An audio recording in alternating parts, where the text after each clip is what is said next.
Hi, my name is Royina and I'm type 1 diabetic, and today I want to tell you the story of how I got diagnosed. I was diagnosed with type 1 diabetes in June, but let's go back a little bit because the story is actually pretty dramatic. I was supposed to go to New York in June, and this was like a huge thing. It was a big trip alone, and I was going to New York, which I'm sure is pretty much on everyone's bucket list of places they want to visit to. So as you can guess, I was pretty excited.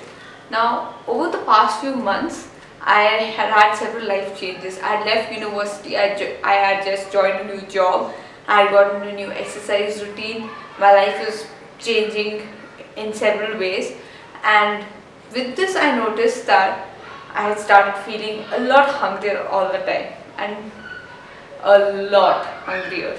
I mean, I would be eating pretty much all the time and I'd still feel hungry. I would be thinking about food all the time, and this is pretty unusual because I would really not eat that much, and I'd feel thirsty all the time. I'd feel super dehydrated, like I hadn't had any water at all, even though I'd be drinking about 6, 7, 8 liters of water a day. No joke. I literally had like that huge 1 liter Coke bottle that I used to carry around filled with water the entire day because I used to feel so thirsty. And I wouldn't sleep through the nights anymore. I'd keep waking up to urinate. I had to urinate a lot more, which you would expect since I was drinking so much water. So all of these things were happening, but I didn't pay much attention to them. I thought maybe I had a slight stomach bug or something, or what I really thought was that I'm getting really fit and this is what being fit feels like. And I don't know why, but I think right before everyone falls sick, they think that they're at like their peak fitness, because all the symptoms such as losing weight and stuff, they're considered like signs of being healthy. So I thought, okay, I'm pretty healthy right now and I'm probably going to look like a model by the time I'm done, like in the next 3 months, so I'm on the right track. Anyway, I was supposed to go to New York, and on my flight I started getting sick, started feeling really nauseous, and I couldn't really keep any of the food down. So I thought I got food poisoning or something in the plane like kind of triggered that, with the food, because you know how the food in flights is. So I thought it was just that, and I landed in New York, still feeling pretty nauseous, but it was okay. I made it. And the next day I got up, went about town, and I started vomiting. And so I met one of the general physicians over there, and I told her what had happened on the flight and stuff, and she too thought that was just a case of mild food poisoning. So she told me to not eat any food at all, and instead to have Gatorade and water mixed together, just that, some liquids throughout the day, and she gave me some tablets to have to just help with the nausea and stuff. And I was supposed to take a tablet at 1 o'clock at night. So I did that throughout the entire day, and I woke up at 1 at night to take my tablet. But when I woke up suddenly from my bed, it became really hard to breathe. So I was breathing really, really fast, and I thought it felt like an anxiety attack, and I wasn't surprised because I was a bit unwell and I was far away, so I thought, okay, maybe I'm just scared. So I called up my mom and I said, I think I'm having a panic attack and I need some help. And she said, okay, I think you need to call your dad. Now the reason why she said this is because my dad is a doctor, and she sensed that something was wrong, but she couldn't quite put a finger on it. So I said, alright, and I called up my dad. By this time I tried to get out of my bed and I fell down, and I couldn't see clearly anymore, and I had like a really, really, really sharp pain in my upper abdomen, and the pain just started spreading, and I cannot tell you how bad the pain was. There are really no words to describe it. It felt like I was dying. It was so bad. So I call up my dad and I tell him I've fallen out of my bed, I can't get up, and I can't see properly, and I'm in a lot of pain. I think this is like a severe anxiety attack. I don't know what's happening. And he just heard my voice and he said that you need immediate medical assistance, so you need to call 911. And I was not going to do that because I was like, who calls 911 in real life? That's sort of like the stuff that happens in movies, right? and also I didn't want to go to a hospital. I've never been to a hospital before that, so I thought that it's not something I really wanted to do. So I had a roommate. I called up to her and I told her to call the doctor who would be on call at the hotel. And they said that the doctor would take an hour. So I tell my dad on the phone, I think it's going to take an hour. He's like, you can't wait that long. So reluctantly we called 911 and someone from the hotel came. Somehow I got back into bed, and by this time I'd cut the call, but I was screaming with pain. It was so bad. I don't know, I was just screaming, and they're trying to calm me down. They're trying to say, it's okay ma'am, you're going to be alright, you're going to be alright, but I just couldn't take it. And these two people come and they look at me and they say, can you walk? And I say, no, I can't walk. So they just like lift me, and then walking out there say, grab everything that's important to you. Now at this time I really couldn't think of anything that was important to me because I was screaming with pain. I had started blacking out. So I just grabbed this one small backpack I had, which literally just had my wallet with my Indian driver's license and like Indian currency, and that's it. A photocopy of my passport perhaps was all that it had as evidence that I was traveling. And I grab this bag and I go to the hospital, and I just remember again now after this what I say is going to be a little bit spotty because I kept blacking out, and so I don't remember much of it. But I do remember being in the ambulance and the attendant asked me on a scale of 1 to 10 how bad my pain is, and I scream out, 12, it's a 12, you gotta put me under, it's a 12. And he's like, ma'am, you need to calm down. I'm going to write 10 over here, alright? I'm going to write 10. And I'm sure he actually said it really sweetly, but at that time, all I could, like, to me it seemed like everyone was yelling at me. So the next thing I remember, waking up in the hospital, kind of like drowsy or dizzy, and I can see like someone in front of me, lying in a hospital bed, and there's someone over here who's going through my stuff, just kind of taking inventory of what all I've carried with me. And there's a nurse there, and I black out again, and I wake up and I'm in the ICU now.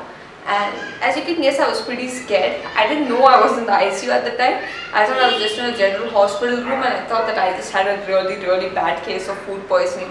So I'm just kind of cracking jokes with the nurse, like, on a scale of 1 to 10, how scary do you think I look right now? And she just laughs it off, and she tells me that I need to rest and I need to go to sleep. So I said, okay, and I was feeling pretty tired, so I slept. And the next morning the doctor comes in, and he tells me that I had gone into DKA and that I had type 1 diabetes, and he asked me if I knew what they were. And like I mentioned in my previous video, I was in so shock at that time that I just said, yes I know. And I think this was about 4 in the morning, so I just said, yes, I know what it is. So the doctor walked out looking pretty unsure. I think he figured that I didn't know what it was, but he probably figured that I was not in a very receptive state at that time. And I started crying because it's like immediately at that time, like a bunch of nurses came around me, and like someone's like putting an IV in here, someone's taking blood, someone's doing something, and I felt kind of scared. And I picked up my phone, I looked it up, and what DKA is diabetic ketoacidosis. Essentially for the past 3 months I had been feeling so hungry and so dehydrated, and all of this because my body had not been digesting anything. So it had started burning fats for survival, and because of that my blood had turned acidic, and my blood sugar had been 450 plus for the past 3 months. A normal blood sugar range should be between about 80 to 120. So as you can imagine, that was really high. And I felt so bad when I found out at the beginning, because that means that I had been sick for 3 months and I hadn't known, no one had known, and all because I had underplayed my symptoms so much. I kept convincing myself that I was okay and that this was all, I just kept attributing a reason to everything. Oh, I feel tired because I'm just stressed out. Oh, I'm eating so much because I'm working out. I just kept downplaying everything so much rather than actually making the effort to go to a hospital and get checked out, that I had to go into DKA and then get diagnosed with type 1 diabetes.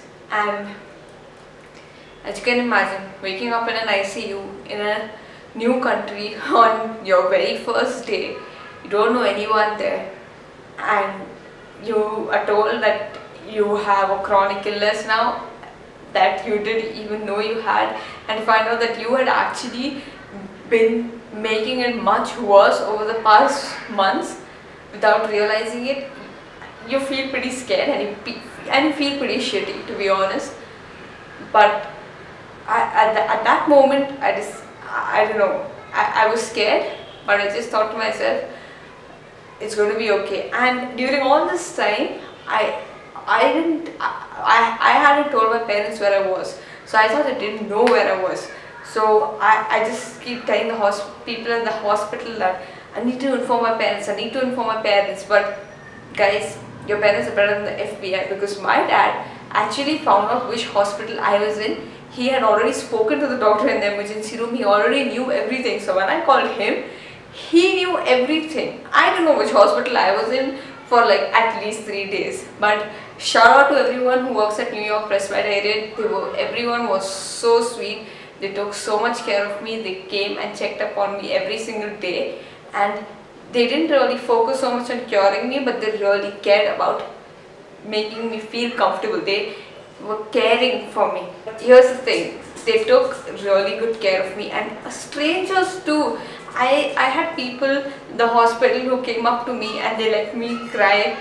They just hugged me and they just let me cry, and I felt it was so kind of them to actually do that. I was scared. I was really scared at that time, and I was kind of putting on a brave face because I also didn't want that to be how the story ended. As I said, I wanted the experience to be something bigger than that, which is the whole reason why I stayed on, which is the whole reason why I fought. And I kind of said that it's okay, even if I have this, I can still make the best of it. I mean, I don't know when I'm going to go back to New York next, right?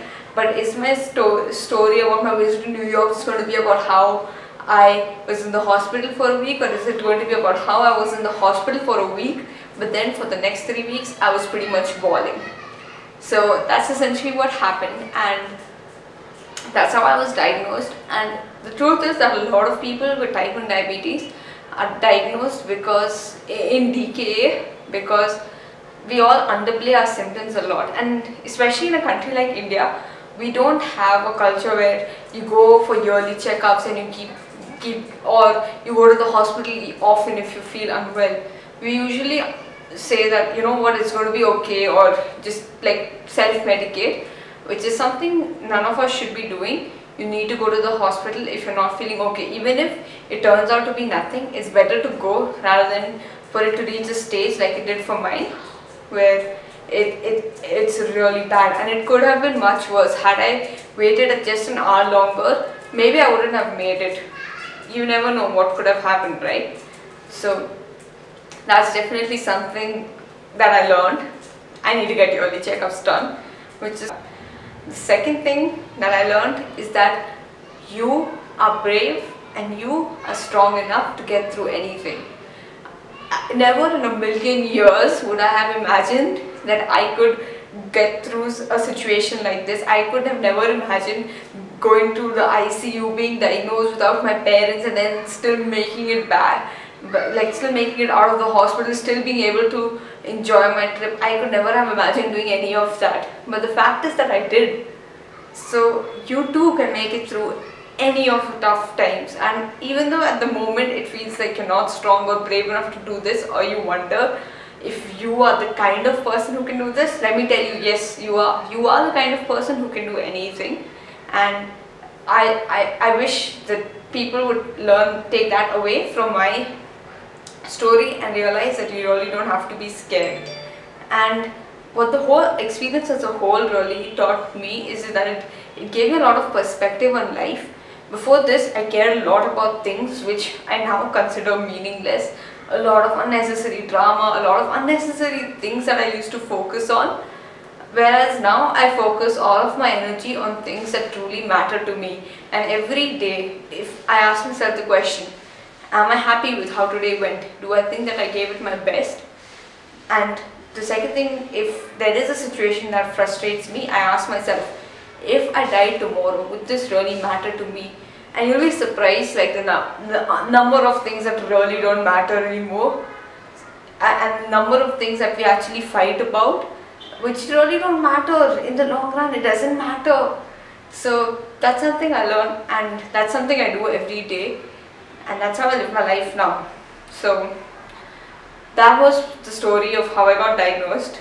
I think it's pretty much like a Hollywood movie because of how dramatic it is. So, and before I end this video, a huge shout out to everyone who reached out to me because of my last video on Instagram. I was so touched, and I would love it if more people reached out to me, and I would love it if more people share these videos, so we could, again, my purpose is to raise more awareness about type 1 diabetes in India, the things associated with it. So if you could share this video, if you could give it a huge thumbs up, and if you could reach out to me after you see this video, I'd be really grateful. Thank you so much for watching it, and I'll see you again next week. Bye.